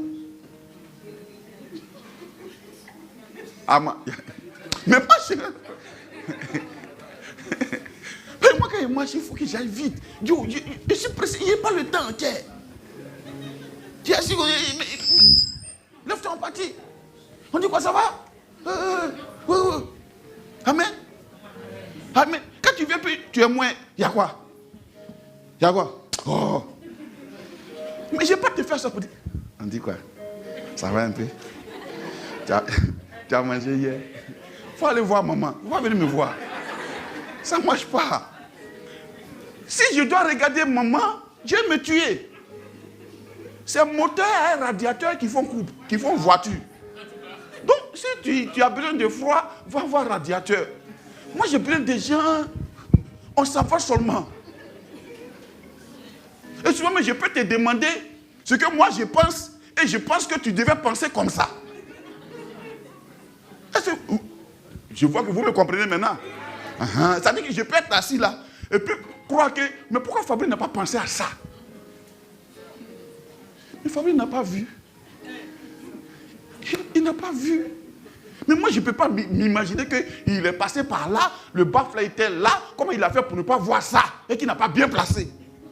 Alors Fabrice, mais pourquoi tu n'as pas fait ça? Le vieux, vraiment, si ce n'est pas faire d'onction, vieux là, on va le kenner. À midi. Amen. Amen. Mais il y a des fois, tu arrives aussi. Souvent, on est face à des cas où toi-même, tu as envie de dire, c'est bon, mais lui, là, je l'abandonne. Mais je suis assis là, je demande pardon. Non, vraiment, il faut laisser. Jusqu'à même, je me dépense, mais je donne mes entrailles. Mais c'est comme ça, frère. Donc, il ne faut pas te tuer, parce que ça, là, c'est pas pour toi, hein. Vous voyez un peu, non? C'est pas pour toi, hein. Amen. Il y a des gens, par exemple, ils aiment habiller. Ils aiment habiller. Habiller là, ce moment-là. Ils aiment ça. Qui aime habiller ici? Qui aime bien s'habiller? Ah, c'est pas tout le monde. Il y a des gens là, ils s'en foutent. Qui aiment bien s'habiller? Et c'est que mon fils bon, quand lui, il s'en fout. C'est tout ce qu'il trouve, il porte, lui, il est parti. Ça, c'est pas un problème. Je pose les questions que moi-même je suis. Hein. Qui aime parfum? Vous voyez un peu, non? Il y a des gens là, mais ils aiment parfum. Parfum. Qui aime montre? Waouh! Vous voyez un peu, non? Bon, maintenant, il peut y avoir quelqu'un, lui, il n'aime pas ça. Mais on n'est pas la même chose. Vous voyez un peu? C'est ce qui fait la diversité. Maintenant, pour notre point commun, c'est le Saint-Esprit. Notre trait d'union, c'est le Saint-Esprit. Tu enlèves le Saint-Esprit, c'est pas bon. On ne peut pas te demander ça. Ça, tu ne peux pas faire ça. Ça là, tu ne peux pas faire ça. C'est quand tu fais ça, même les gens maintenant sont étonnés. On dit, il a changé, oh. Il a changé, oh. C'est là maintenant, on voit maintenant Dieu l'a transformé. C'est quoi Paul, quand il prie un peu, les chrétiens du Acte, ils sont, et puis ils vont prier encore pour chercher le Saint-Esprit. Quand ils sont remplis de l'Esprit, maintenant, ils s'en vont agir. On dit Pierre rempli du Saint-Esprit, Paul rempli du Saint-Esprit, tant rempli du Saint-Esprit. Ce n'est pas eux tous qui ont parlé. C'est ceux qui étaient remplis qui parlaient. Amen. Alors, donc, ton adoration, c'est ta relation avec Dieu. Imagine, tu es rempli du Saint-Esprit. Je suis rempli du Saint-Esprit. Pour faire ça, c'est facile. Ne t'en veux pas si tu as zaillé là, à l'heure là. Moi, je zaille beaucoup. Toujours. Mais je me reprends aussi beaucoup. Amen. Il a dit, je peux zailler tout de suite. Et puis dans les 30 minutes, là, ou bien dans les 15 minutes, je peux retrouver des... Je me reprends vite. Donc, reprends-toi vite. Reprends-toi aussi vite. Le problème, ce n'est pas de regretter pourquoi j'ai fait comme ça. Et il sera comme on me voit. Ce n'est pas le regard qui est... Tu as déjà dit. Tu as déjà fait. On a fait quoi? Tu as qu'à te tuer. Pardon. Vous parlez de te tuer. Parce que quand tu seras amélioré, tu seras un instrument utile à Dieu. Amen. C'est ça qui est important. C'est ça qui est important. Donc si tu es comme maman, il ne faut pas en vouloir à ton mari ou bien à ta soeur ou bien à ton frère qui est comme moi. Amen. Quand on met tout ensemble, que chacun cherche le Saint-Esprit, chacun maintenant, le Saint-Esprit étant rempli en moi, moi aussi, toi aussi, on devient utile. Amen. Mais s'il n'y a pas Saint-Esprit là, mon frère, tu sais, je suis au Japon, tous les directeurs, le critère on cherche, c'est O+. D'abord, ils ne tombent pas malades comme ça. Puis, c'est les gens, ils sont chauds. Leur sein est chaud. Ça circule. Eux, ils sont chauds. Quand tu salues un gars qui est O+, sa paume est chaude. Nous, on est chaud. Vous voyez un peu, non? Chaud. Amen. Mais il y en a là, ils sont tellement doux.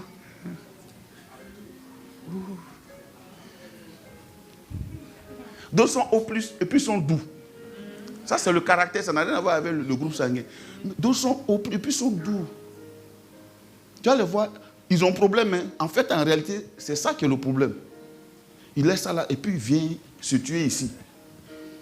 Oh, nous, on va aller là-bas même. Oh, lui peut être là, à cause de ça, là, il peut être là en train de tourner autour. Non, machin, vraiment. Si tu ne le comprends pas, tu vas le juger mal. Or, en réalité, ce n'est pas ce qu'il est en train de manifester qu'il est. C'est la peur de choquer la réaction des gens qui nous fait faire ça. Toi, tu ne comprends pas. Mon frère, il faut laisser le frère. Hein? La soeur, il faut laisser la soeur là tranquille. Hein? Je me parle à moi-même. Hein? Ah. J'ai qu'à te laisser tranquille. Alléluia. Donc que Dieu vous bénisse abondamment. Ce qu'on dit comme conclusion, il faut aimer, adorer Dieu. Arriver à la maison, cherche-le. Cherche-le, cherche-le, cherche-le, cherche-le, cherche-le. Il ne faut pas te juger, te condamner. La repentance, ce n'est pas le regret qui mène à la mort. C'est pourquoi il n'y a pas pénitence chez nous. Il y a repentance, il n'y a pas pénitence. Tu ne peux pas payer le prix de ta faute. Tu peux te repentir de ta faute. On ne va pas te dire qu'il faut te tuer parce que tu as péché. Ou bien il faut te tuer parce que tu as fait erreur. Si tu as fait erreur, repens-toi. Si tu ne t'es pas repenti, c'est ça qui est difficile, c'est ça qui est vilain pour les autres. Quand tu te repens, Dieu règle. On va se tenir debout.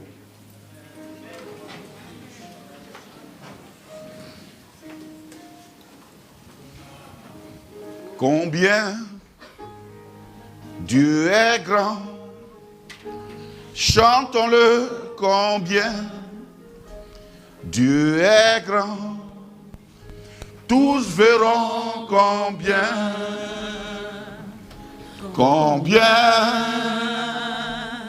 Dieu est grand,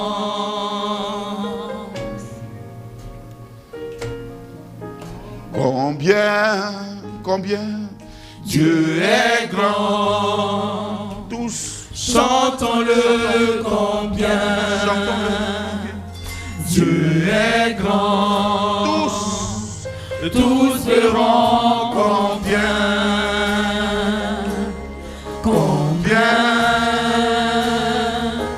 Dieu est grand, combien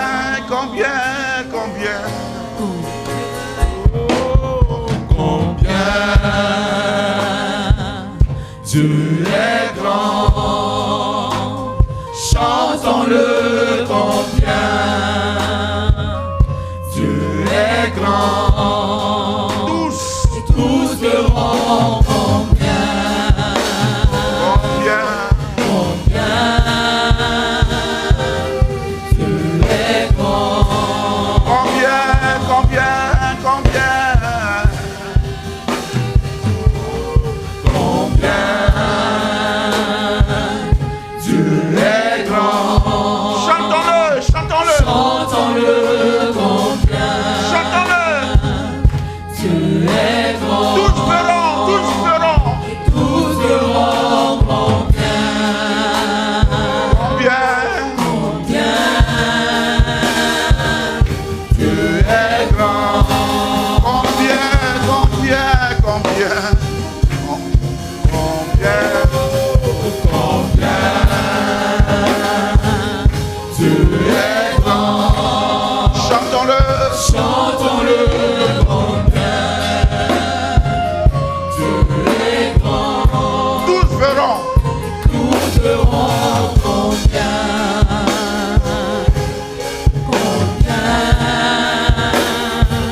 Comme il est grand, je sais qu'il va résoudre les problèmes avec sa grandeur.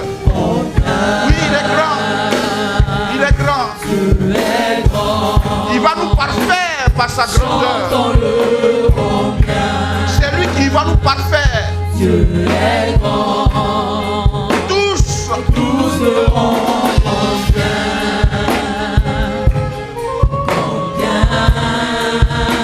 ton espoir n'est pas perdu.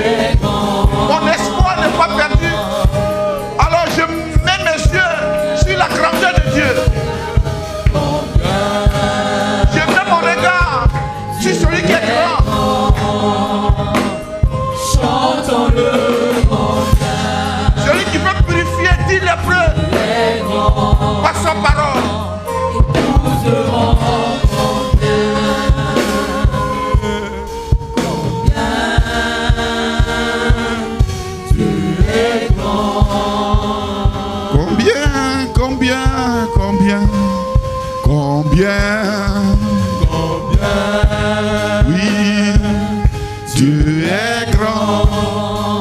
Chantons-le. Chantons-le combien Dieu est grand. Dieu est grand. Tous verront Combien quand le Saint-Esprit fait ces choses. Dieu est grand. Il montre sa grandeur quand il agit. Quand le Saint-Esprit agit, il montre sa grandeur. Diminue le trèfle s'il te plaît. Oui, combien Dieu est grand. Chantons-le combien Dieu est grand. Tous verront combien Dieu est grand. On va lever les mains puis vers le Dieu qui est grand. C'est lui qui nous a donné le Saint-Esprit comme don. Il dit, celui qui croit en moi, des sources d'eau vive couleront de son sein. Les sources d'eau vive pour abreuver notre être tout entier. Pour que le Saint-Esprit produise les fruits. La Bible dit, celui qui médite sa parole, il est comme un arbre planté près d'un courant d'eau et qui donne son fruit en sa saison. Oui, c'est la parole de Dieu qui est esprit et vie. L'habitude, la connexion à Dieu par sa parole, la connexion à Dieu par la prière, la connexion à Dieu par la méditation, qui nous fait entrer dans une dimension de la puissance de Dieu. Ce matin, ce même Saint-Esprit te restaure comme il me restaure. Il te restaure, il te lave, il te purifie par sa parole. À cause de sa parole qui a été prêchée, le Saint-Esprit fait son œuvre. La culpabilité peut te faire fuir la maison de Dieu. Mais la justification te fait retourner auprès de ton Père. La Bible dit Jésus est monté au ciel pour notre justification. C'est lui qui nous justifie. Comme il a justifié Josué. La Bible dit le sacrificateur Josué portait un manteau sale. Et l'accusateur était devant lui, en train de l'accuser. Et la Bible dit, Dieu a dit, enlevez-lui le manteau sale. Faites-le porter le manteau nouveau. Ce matin, Dieu enlève à cette mission le manteau sale. Il t'enlève le manteau sale. Le manteau qui te faisait fuir sa présence. Il t'enlève ce manteau sale. Le manteau qui te mettait en conflit avec la présence de Dieu. Le manteau qui faisait que il y avait des conflits intérieurs, extérieurs, des questions sans réponse, où tu rentres et ta conscience est accusée, acculée. Ce matin, par la puissance du Saint-Esprit, Dieu t'enlève ce manteau sale. Il te revêt du manteau du royaume de Dieu. Et il te dit, il t'a envoyé en ce lieu, non pas pour te perdre, mais pour te donner la vie. Ce matin, au nom de Jésus, la Bible dit, même quand le sang des animaux crie, le sang d'Abel crie plus fort. Quand le sang de l'accusation crie, le sang d'Abel crie plus fort. À combien plus forte raison, le sang de Jésus, ce sang par lequel nous avons été sauvés, crie plus fort. Je ne suis pas bon à cause de moi-même, ma propre bonté. Mais le Saint-Esprit me transfère sa bonté. Je ne suis pas doux à cause de ma douceur. Mais le Saint-Esprit te transfère sa douceur. Et l'Esprit de Dieu te pousse dans la présence de Dieu. Quand quand tu sortiras de ce lieu, les choses de Dieu auront un autre sens à tes yeux. Ce qui t'éloignait de sa présence va s'éloigner de toi. Et sa présence va s'approcher de toi. Tu t'approcheras de sa présence. Sois restauré ce matin au nom de Jésus. Sois restauré ce matin au nom de Jésus. Sois restauré ce matin au nom de Jésus. Ces pensées qui pilulent dans ton cœur, qui te font croire que peut-être un frère a un problème avec toi, alors que le frère lui-même, il est certainement en train de lutter avec un autre problème. Ces pensées qui ne sont pas les pensées de Jésus, te quittent ce matin au nom de Jésus. Ces pensées selon lesquelles l'assemblée tout entière avait un problème avec toi. Ces pensées qui ne sont pas les pensées du royaume s'éloignent de toi. La Bible dit, ayez en vous les pensées, les sentiments qui étaient en Jésus-Christ. Alors les sentiments de Jésus, les sentiments de Jésus remplissent ton corps tout entier ce matin. Les sentiments de Jésus assèchent les semences diaboliques qui ont été semées dans ton cœur. Au nom puissant de Jésus, par la puissance du Saint-Esprit, les semences de la mort, les semences de l'accusation, les semences de la culpabilité, les semences de murmure qui t'ont isolé ce matin au nom de Jésus, ces semences s'assèchent. Je condamne ces semences, je maudis ces semences. Ce matin, la Bible dit, nous avons été établis pour détruire, pour arracher, mais aussi pour planter. Nous maudissons, nous détruisons, nous arrachons toute semence contraire à la semence de Dieu dans le nom de Jésus, et nous plantons par la puissance du Saint-Esprit la semence de l'Esprit de Dieu, la semence de Jésus-Christ, la semence de Dieu qui fait que nous sommes heureux en sa présence, la semence qui fait que nous sommes heureux de notre famille spirituelle, nous sommes contents de notre maison, la semence qui fait que dans sa présence nous manifestons la vie de Dieu. Nous sommes heureux d'être là dans le nom de Jésus. Tu vas répéter après moi: Seigneur Jésus, je te rends grâce. Ce matin, je déracine toute semence que tu n'as pas plantée, qui a fleuri en moi, qui a cru en moi. Ce matin, tout arbre que tu n'as pas planté, je le coupe au nom de Jésus. Je déracine toutes les racines, tous les rejetons au nom de Jésus. Les rejetons de l'amertume, les rejetons de la procrastination, les rejetons de la mort spirituelle. Je les déracine au nom de Jésus. Ce matin, je plante la semence venue du ciel. Au nom de Jésus, je fertilise le sol de mon cœur. Au nom de Jésus. Et ce sol reçoit la graine de Dieu, la puissance de Dieu, la parole de Dieu. Au nom de Jésus. Père, au nom de Jésus, je prends autorité et domination contre tout esprit qui veut m'isoler, qui veut me museler. Au nom de Jésus, je le détruis.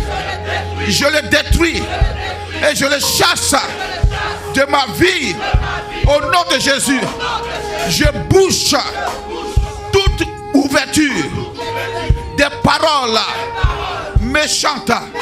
Au nom de Jésus, ce matin, je reçois la restauration divine. Au nom de Jésus, je reçois la guérison de mes émotions, de mes sentiments. Au nom de Jésus. Père, Père, je n'abandonnerai pas ton champ à cause des ours, à cause des lions, à cause des serpents brûlants. Père, je reste comme Habakkuk à mon poste et j'attends tes instructions pour planter,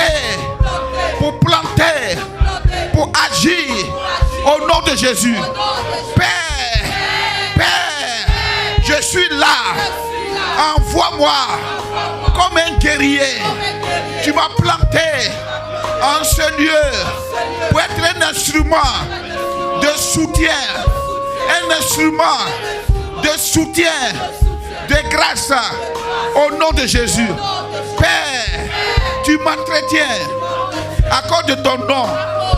C'est à toi, Jésus, que le Père a donné tout nom qui est au-dessus de tout autre nom, afin qu'au nom de Jésus, tout genou fléchisse dans les cieux, sur la terre et sous la terre. Père, ce matin, je me révolte contre toute incantation, contre toute invocation, contre toute influence de l'ennemi, contre ton nom en ce lieu, dans ce quartier. Père, toute incantation, toute invocation, toute divination, tout enchantement ne peut rien et vouer à l'échec. Père, en lieu et place, tu amènes la bénédiction. Tu amènes la bénédiction. Tu changes la malédiction en bénédiction. Père, quand la bouche de l'enchanteur va s'ouvrir, nous entendrons les bénédictions. Nous entendrons ton nom au nom de Jésus. Père, quand le sang sera versé, Seigneur, le sang de Jésus effacera tout autre sang au nom de Jésus. Tout sang, tout sacrifice qui sera fait avec notre nom, Père, le sang de Jésus l'annule au nom de Jésus. Nous commandons à la terre de collaborer avec le ciel. Nous commandons à l'atmosphère de collaborer avec le ciel. La Bible déclare: les dieux qui n'ont pas créé le ciel et la terre disparaîtront de dessus la terre et de dessous les cieux.